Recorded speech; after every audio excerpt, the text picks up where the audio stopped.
Sir, honourable speaker sir, ప్రధానంగా మా ఉద్దేశం అంతా కూడా ఈరోజు గౌరవ సభ్యులు అడుగుతున్న 2-3 అంశాలు రికార్డులో లేకున్నప్పటికీ ఆర్డినెన్స్ ని సెషన్లో ఉన్నప్పుడు బిల్స్ రూపేణా తీసుకోవాల్సిన అవసరం ఉంటుందని వారికి కూడా తెలుసు. లెజిస్లేటివ్ మంత్రిగా కూడా పనిచేసి వారి పక్కన ఉన్న గౌరవ సభ్యులు ప్రశాంత్ రెడ్డి గారు కూడా పనిచేశారు. ఆ సందర్భాన్ని పురస్కరించుకొని ఈరోజు మాట్లాడుతాను అధ్యక్ష. I took the liberty of explaining it అధ్యక్ష. Honourable speaker sir, on behalf of honourable chief minister, I beg to move for leave to introduce the Telangana Municipalities Third Amendment Bill 2025. Motion moved. The question is that the Telangana Municipalities Third Amendment Bill 2025 be introduced. Those who are for the motion, please say ayes. Those who are against, please say no. Ayes have it. Ayes have it. The motion carried and bill is introduced. I request the Minister for Legislative to move the motion for taking into consideration of the Telangana Municipalities Third Amendment Bill 2025. అధ్యక్ష, ఈరోజు తెలంగాణ పురపాలిక చట్టం 2019 యొక్క నిబంధనలు అధ్యక్ష. Honorable Speaker, sir, I beg to move for taking into consideration of the Telangana Municipalities Third Amendment Bill. Motion moved. Now, discussion on consideration of the bill.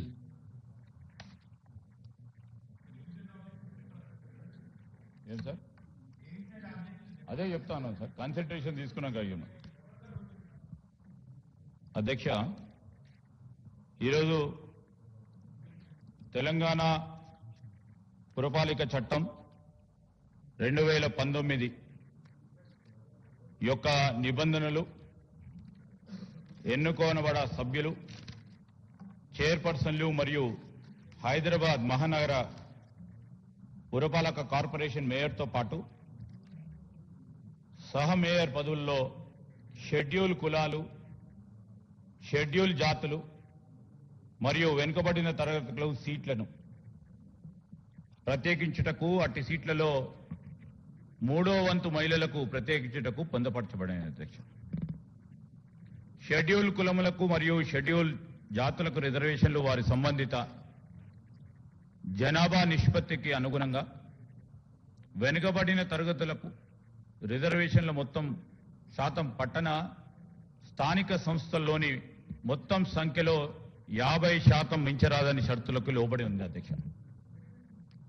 Telangana ప్రభుత్వం రాష్ట్రంలో కుటుంబాల యొక్క ప్రస్తుత పరిస్థితికి అనుగుణంగా సమగ్రమైన మరియు శాస్త్రీయమైన డేటాను సైంటిఫిక్ గా పొందటానికి ఒక విశిష్టకరమైన సామాజిక, ఆర్థిక, విద్య, ఉపాధి, రాజకీయ మరియు కుల సిపెక్ సర్వేను చేపట్టింది అధ్యక్ష.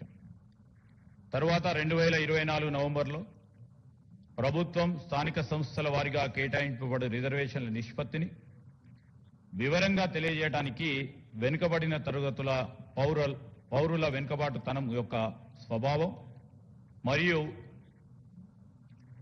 వారి ప్రత్యేకించి స్థానిక సంస్థల్లో వారి ప్రాతినిధ్యం గురించి సమకాలీనమైన, ఖచ్చితమైన నిర్ధారించి విచారణ చేయటకు ఒక ప్రత్యేక కమిషన్ ను కూడా ఏర్పాటు చేసింది అధ్యక్ష.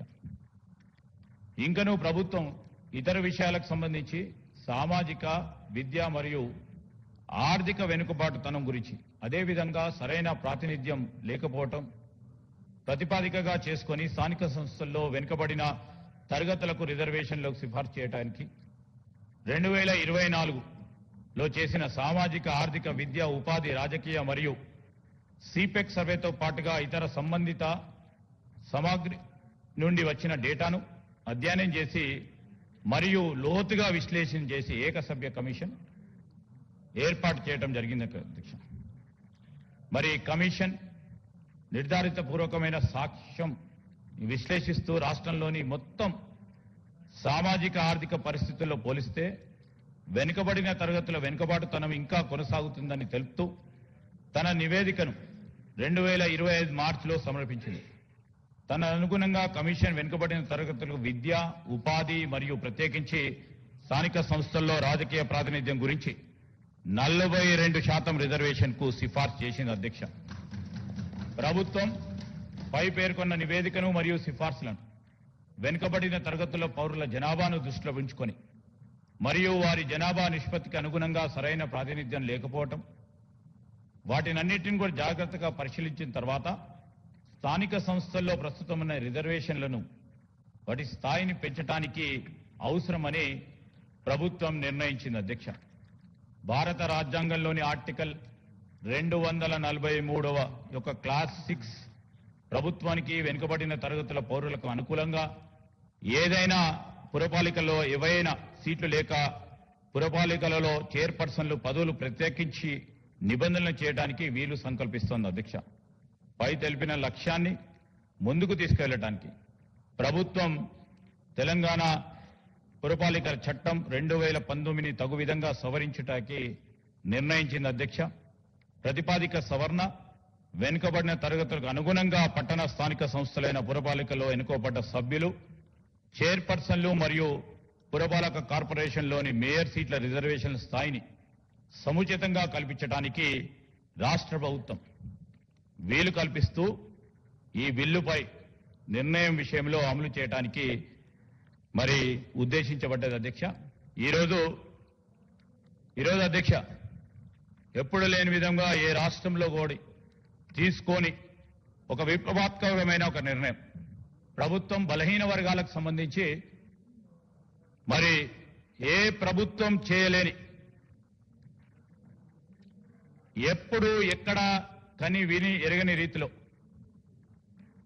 సైంటిఫిక్ డేటాను సమీకరించడం ప్లానింగ్ కమిషన్ ఓ పక్షాన, అదేవిధంగా బలహీన వర్గాలకు సంబంధించిన డిపార్ట్మెంట్ ఇంకో పక్షాన, రాష్ట్ర ప్రభుత్వం ముఖ్యమంత్రి రేవంత్ రెడ్డి గారి ఆధ్వర్యంలో ఈరోజు రాష్ట్ర ప్రజలకు మేము ఇచ్చిన హామీ మేరకు 42% ఓబీసీలకు రిజర్వేషన్ కల్పించాలనే ఆలోచనతో పాటు ఆచరణలో పెట్టాలని ఒక సంకల్పిత భావంతో మేము ఈరోజు మరి బిల్లు రూపేణ 42% మున్సిపల్ పరిధిలో ఉన్న స్థానిక సంస్థల్లో అన్నిట్లో కూడా 42% రిజర్వేషన్ ని అమలు చేయాలని మేము మా ప్రభుత్వం రాకముందు కాంగ్రెస్ పార్టీకి సంబంధించి ప్రతి ఇంటి గడపను ఈరోజు పోయి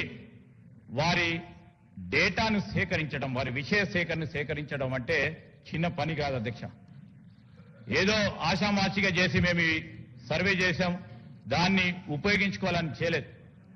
ఈరోజు తరతరాలుగా బలహీన వర్గాలకు సంబంధించిన అభ్యున్నతి, వారి అభివృద్ధికి సంబంధించి ఎన్ని ఇబ్బందులు వచ్చినా ముందుకు పోవాలనే ఒక నిర్ణయంతో ముఖ్యమంత్రి గారు, అదేవిధంగా మా కేబినెట్కి సంబంధించిన సహచరులు ఈరోజు ప్రభుత్వం పరంగా మా నాయకుడు ఈ రాహుల్ గాంధీ గారి నిర్ణయం యావత్ దేశంలోనే బలహీన వర్గాలకు సంబంధించి 42% రిజర్వేషన్ అమలు చేసి తీరుతాము అని చెప్పిన మాటకు అనుగుణంగా ఈరోజు మేము ఈ విధమైన ఒక నిర్ణయం చేసి బిల్లు రూపేణ ప్రవేశపెడతా ఉన్నాం.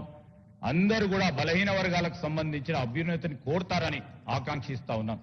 బలహీన వర్గాలకు రాజకీయంగా, విద్యపరంగా, ఉద్యోగపరంగా ఈరోజు వారందరూ కూడా మాతో కలిసి వస్తారని మేము ఇంతపూర్వకం కూడా ఈరోజు ఓబీసీ రిజర్వేషన్లకు సంబంధించి పటిష్టంగా కూడా ప్రతి సభ్యుడికి ఆలోచనలు తీసుకోవాలని, వారి ఒపీనియన్ తీసుకోవాలని ఈరోజు ఒక డెమోక్రటిక్ ప్రాసెస్ ద్వారానే మరి మేము చట్టాన్ని చేయడానికి ఆలోచన చేస్తా ఉన్నాం.